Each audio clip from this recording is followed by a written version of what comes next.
Hello friends, welcome back to my channel Aarohi and Aarush mom vlog. तो कैसे हैं आप लोग। और मैं आज आप लोगों को दिखाने वाली हूँ कि एकादशी के दिन युगल सरकार की मैं कैसे सेवा करती हूँ, कैसे उनका श्रृंगार करती हूँ। तो सबसे पहले शुरुआत तो मैं ये डस्टिंग कर रही थी। ये सब कुछ मैं साफ़ सुथरा करने के बाद, साफ़ सफाई मतलब पहले ऊपर की डस्टिंग, फिर उसके बाद झाड़ू पोछा, सारा कुछ निपटाने के बाद मैं नहाने के बाद आपको दिखाऊंगी कि मैं युगल सरकार की सेवा कैसे करती हूँ। वैसे तो मैं आपको बताना चाहूँगी कि एकादशी को ही नहीं, हर दिन जैसे भी आपके पास समय हो तो आप उनकी सेवा कर सकते हैं।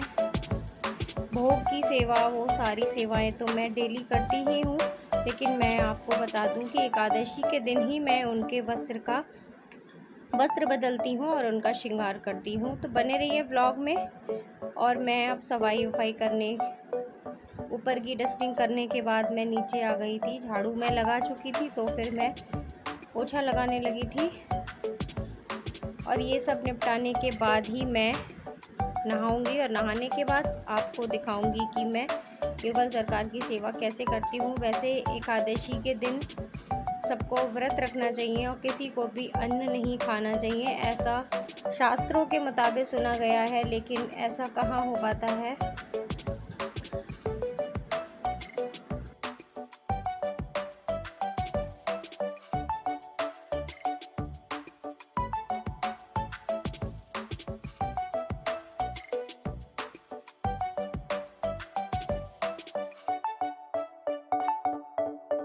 जीवन का हर क्षण किसी न किसी कर्तव्य से बंधा हुआ, इसलिए प्रत्येक काम कर्तव्य समझकर अपनी पूरी योग्यता के साथ कीजिए। आपको काम करने और किसी प्रकार की किसी की सेवा करने का अगर मौका मिलता है तो आप उसको सौभाग्यशाली समझिए। मेरे हिसाब से मैं मथुरा से ये युगल सरकार लेके आई थी, तो मैं अपने आप को बहुत ज़्यादा सौभाग्यशाली समझती हूँ कि मैं उनकी सेवा कर रही हूँ और प्रभु ने मुझे ये मौका दिया है कि मैं उनकी सेवा करूं। क्योंकि मुझे ऐसा आज अपने जीवन में महसूस हुआ है कि कुछ इंसान या किसी की सेवा करने के बाद भी मुझे वो खुशी प्राप्त नहीं हुई जो मुझे इनकी खुशी से, इनकी सेवा करने से मुझे जो खुशी मिली है। तो मुझे ये लगता है कि जो ये मुझे कार्य प्रभु ने सौंपा है, मुझे मेरे युगल सरकार ने जो मुझे सेवा दी है, तो मैं क्यों ना उसको करने के बाद उस आनंद को भी मैं महसूस करूं जो कि मैंने महसूस किया है इन 4-5 सालों के में। मैंने उनकी सेवा करने के बाद वाकई में बहुत अच्छा आनंद महसूस किया। तो मैं उनकी सेवा में कोई भी कमी नहीं होने देती और जो मुझे समझ में आता है उस प्रकार मैं उनकी सेवा करती हूँ। और मैं आप लोगों के संग आज यही शेयर करने वाली हूँ कि उस दिन मेरा क्या रूटीन रहता है, इसलिए मैं आपके साथ शेयर करूँगी। बने रहिए यूं ही व्लॉग में।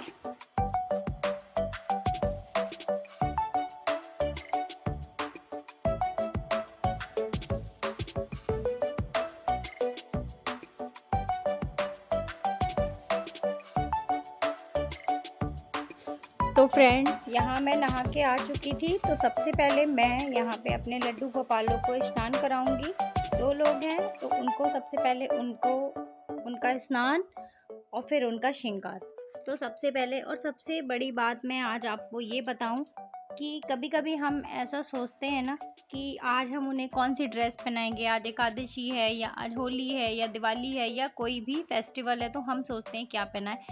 और मैं आपको बताऊं कि जब हमारा मन यहीं पे विचलित होता है कि हमने क्या पहना है और हम वो चीज़ नहीं पहना पाते कि जो हमने सोचा होता है और उन्हें हम कुछ और पहना देते हैं, तो मैं आपको एक संकेत बताऊंगी इसमें कि ये हमारे प्रभु का संकेत है कि वो हमारे घर में प्रतिष्ठित हैं, वो हमारे घर में हो रही हर चीज़ को देख रहे हैं, क्योंकि वो स्वयं ही अपने वस्त्रों का चयन कर लेते हैं।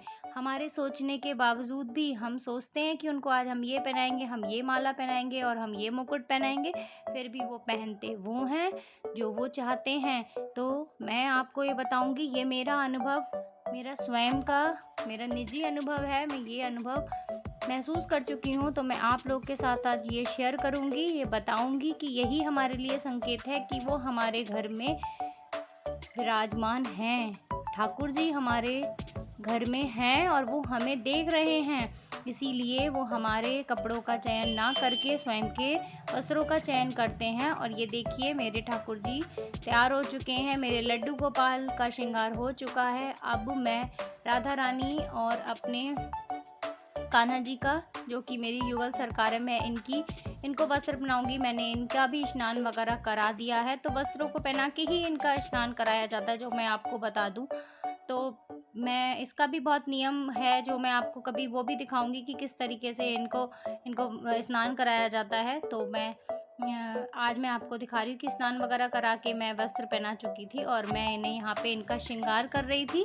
और एकादशी को, हर एकादशी के दिन मेरा ये नियम होता है और मैं ये आज आपको फुल वीडियो में ये दिखाने वाली थी कि मैं किस तरीके से करती हूँ। तो बने रहिए ब्लॉग में आप, और मैं यही दिखाने वाली हूँ कि मैं कैसे कैसे क्या करती हूँ, क्या भोग बनाती हूँ। और कभी कभी ऐसा होता है कि मैं कारणवश नहीं कर पाती हूँ, तो भी वस्त्र ना बदलने के बाद भी मेरे हस्बैंड इसमें भोग लगाते हैं, बच्चे लगाते हैं, जो भी होता है, जो मेरी भावना से जो भी होता है वो मैं करती हूँ। और मैं आपको बताऊँ कि मेरी युगल सरकार मेरी भावना को भी ग्रहण करती है।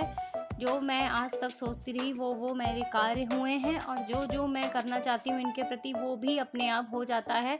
तो मैं आपको अपने यही बात आप तक शेयर करना चाहती हूँ और पहुँचाना चाहती हूँ कि अगर युगल सरकार आपके घर में विराजमान है, और वो इस बात का संकेत है ये आपके लिए कि अगर आपके सोचे हुए कार्य पूर्ण हो रहे हैं और आप जो भी करना चाह रहे हैं वो होता है, पूरी तरह पूर्णतः हो जाता है, तो आप ये सोचिए। और आप को ये संकेत ठाकुर जी दे रहे हैं कि वो आपके घर में विराजमान हो चुके हैं। वो आपके घर की हर चीज़ को देख रहे हैं, वो सारी चीज़ें देख रहे हैं कि आपको किस चीज़ की ज़रूरत है, आप क्या सोच रहे हैं और आप क्या कर रहे हैं। बने रहेंगे आप व्लॉग में, तो मैं आपको सारी घटनाओं के बारे में बताऊंगी, क्योंकि मेरे साथ ऐसा जो कुछ भी हुआ है और मैं इन संकेतों को देख चुकी हूँ।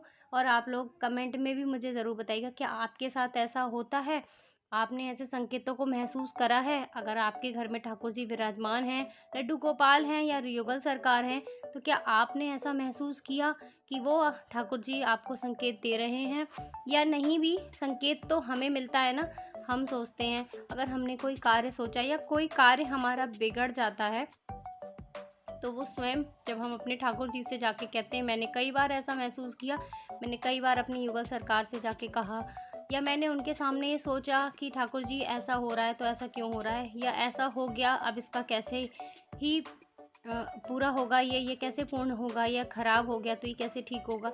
या मैं कुछ सोचती रहती हूँ तो मुझे ऐसा महसूस होता है कि मेरे ठाकुर जी मेरी मन की बातों को सुन रहे हैं और वो जान चुके हैं कि मुझे क्या चाहिए, मेरा कार्य कैसे पूर्ण होगा, तो वो पूर्ण होता है। और मैंने स्वयं इसका अनुभव अपने जीवन में किया है, इसलिए मैं आप लोगों तक ये बात पहुंचाना चाहती हूँ। अगर आपने भी ऐसा कोई भी अपने जीवन में ऐसा संकेत आपको मिला है, तो मेरे इसमें ब्लॉग में आप कमेंट में ज़रूर लिख सकते हैं, क्योंकि मैंने संकेतों को महसूस किया है, कार्यों को पूर्ण होते देखा है, जो मैंने सिर्फ अपने ठाकुर जी के सामने बैठ के जो बात करी है और कभी मैंने किसी इंसान के संग शेयर नहीं करी। तो मुझे ये संकेत मिला है और मुझे ये महसूस भी हुआ है कि मेरे ठाकुर जी ने वो पूरा किया। और देखिए मेरी युगल सरकार कितनी खूबसूरत लग रही है, कितने ही मेरे ठाकुर जी सुंदर लग रहे हैं श्रृंगार के बाद।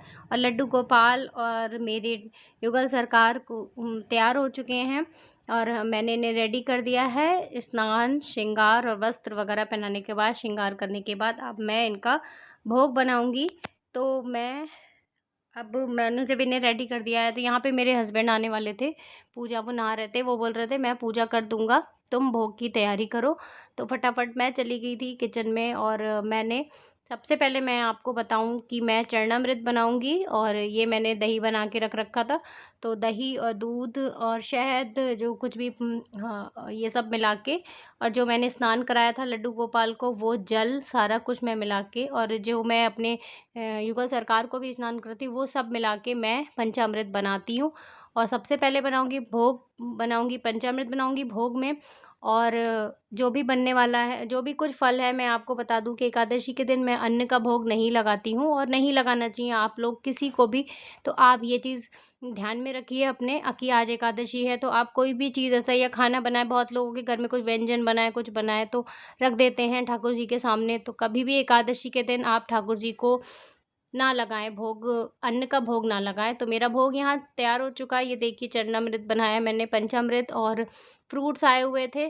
तो और सबसे पहले आप भोग में तुलसी का पत्ता ज़रूर रखें।